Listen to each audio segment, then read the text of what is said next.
Նախ ոչ մեկ իրավունք չունի լրագրողի հետ խոսել այդ բառապաշարով եւ այդ խոսույթով, անկախ նրանից կլինի ընդդիմադիր, թե իշխանական պատգամավոր։ Երկրորդը, ես ուզում եմ ձեզ հետևյալի մասին ասել, շատ ստեղ շահարկվեց Բագրատ Սրբազանի ասածը, կներեք, ես ուզում եմ հարց տամ, էլի, այստեղ նստածներից հոգևոր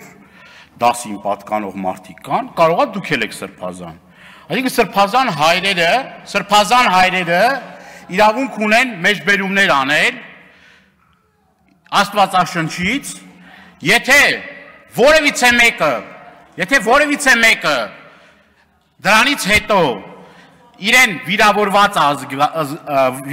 է համարել կամ որևէ մեկին վիրավորել են, ես ուզում եմ հիշեցնել, որ Բագրատ Սրբազանը մի քանի անգամ ներողություն է խնդրել դրա համար, եթե լրագրողը վիրավորվել է։ Բայց այդտեղ խնդիրը գիտեք ինչ, ամեն ինչի մասին խոսում եք, բացի ներողություն խնդրելուց։ Ես չեմ լսել, պարոն Քոչյան, դուք երբևիցե ներողություն խնդրել եք։ Ամեն ինչի մասին խոսել եք, բացի ներողություն խնդրելուց։ Նույնը ոնց որ մի քանի օր առաջ նոր-նորքի թաղապետարանում ասում են բռնություններ չկան եւ այլ, բլոգերին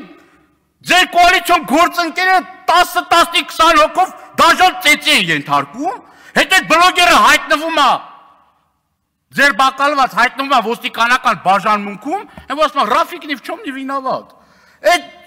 բաններ, այդ թաղապետներ մի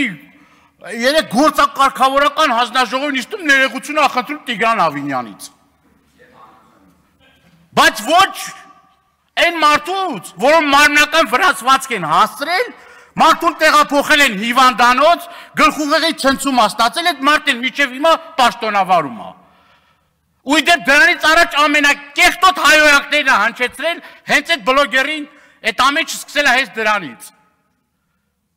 Հենց ամեն ինչը սկսել է դրանից։ Եվ ոչ մեկ իրավունք չունի դրանից հետո պաշտպանի, ասում է դե սա դրել են, ինչ անի, ասում է, խեղճ թաղապետի ինչ անի, եկել են սա դրել են, ստիպված ասում է ծեծել են, ասում է դե մենք ասում է շատ ուժեղ տղերք ունենք այդտեղ, իրանց այդ կուսակցության ներկայացուցիչն ասում, այդ օրը լավ պատրաստվել էին, բայց մենք զսպեցինք, որ չծեծեք, սուվերենության դեմ հարձակում է տեղի ունեցել։ Հəլավ ամոթ է։ Եվ ստեղից ես կոչ եմ անում ոչ մեկ թող չհամեմատվի Սրբազան